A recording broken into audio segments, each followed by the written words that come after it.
Hello everyone welcome to my channel पिला माने आज वीडियो रे तुम मानकर सप्तम श्रेणी संस्कृत बहिर सप्तदश पाठ अर्थात पाठ नंबर 17 आम न बा प्रयोग अर्थात आम माने हो बा नार व्यवहार हमें जानिबा। देखो एटी पिला माने गोटे बालकर चित्र देछि एटी पचारिछि एसह बालक बा एहा बालक अटे कि आम एसह बालक हाँ एहा बालक अटे। तो से भले एटी गोटे हाथीर चित्र देछि एवं पचारिछि सह गजह बा से हाथी अटे कि आम सह गजह हाँ से हाथी अटे।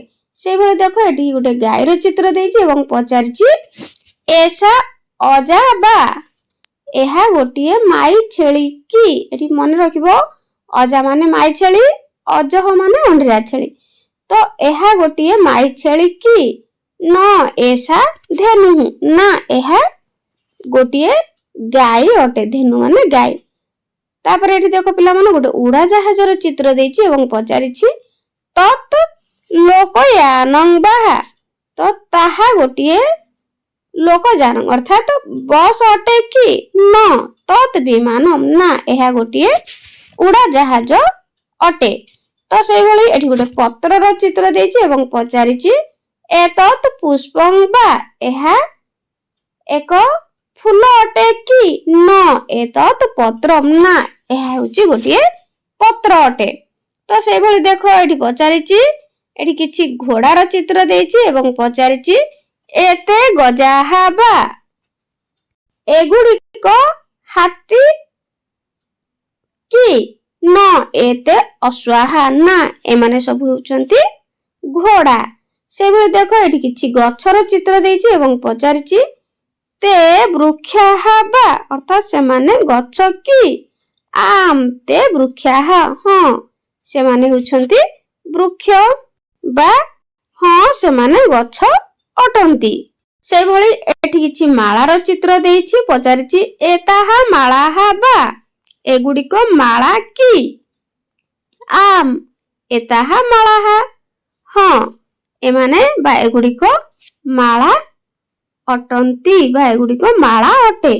तो से भली एठी देखो पिला माने किछि गदार चित्र देछि एवं एठी पचारिछि ताहा गदाहा बा तो सेगुड़िक गदा कि ताहा माने सेगुड़िक आम ताहा गदाहा हाँ सेगुड़िक गदा अटे। तो एठी किछि फूलर चित्र देछि देखो एतानि पुष्पाणि बा एगुड़िक फूल कि आम एतानि पुष्पाणि हाँ एगुड़िक फूल अटे। से भली देखो एठी किछि पद्म फूलर चित्र देछि एठी पचारिछि तानि कैरवाणि बा अर्थात सेगुड़िक कई फूल कि न तानि कमलानि ना सेगुड़िक पद्म फूल अटे। तो से भली तळे मध्ये गोटे चित्र देछि बालिकाटी नाचुथिबार चित्र एवं पचारिछि बालक हो नृत्यति बा बालकटी नाचुछि कि न बालक हो न नृत्यति ना बालकटी नाचु नाही बालिका नृत्यति बालिकाटी नाचुछि छात्र हो पठति बा छात्रटी पढुछि कि एठी मध्ये छात्रटी पढुछि तो आम हाँ छात्र हो पठति छात्रटी पढुछि। तो एई भली हाँ बा नार प्रयोग व्यवहार हमें शिखले। एठी देखो पिला माने शब्दार्थ कैरवाणी अर्थात कई फूल गुड़िक लोकयानम अर्थात बस। तो एहार अभ्यास गुड़िक वर्तमान करिनबा।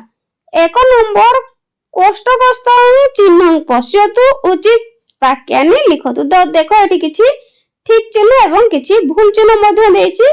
तो कर देखो गोपबंधु देशभक्त हो ठीक चिन्ह देछि। तो एठी सन्यासी सन्यासी नुहति गोपबंधु जने देशभक्त अटंती से सन्यासी नुहति। से भली श्रीधर हो छात्र हो एठी ठीक चिन्ह देछि श्रीधर जने छात्र अटे। तापरे एठी वैद्य हो जगार भूल चिन्ह देछि तेणु श्रीधर वैद्य नुहे बरं गोटिए छात्र अटे। तो से भली प्रतिभा समाज सेविका छकी चिन्ह देछि शिक्षिकार ठीक चिन्ह देछि। तो ସେଇଭଳି ସୁରେଶ, ନରେନ୍ଦ୍ର, ଅବଦୁଲ କାଲାମ ଆମେ ବାକି ଗୁଡାକ କରିନେବା।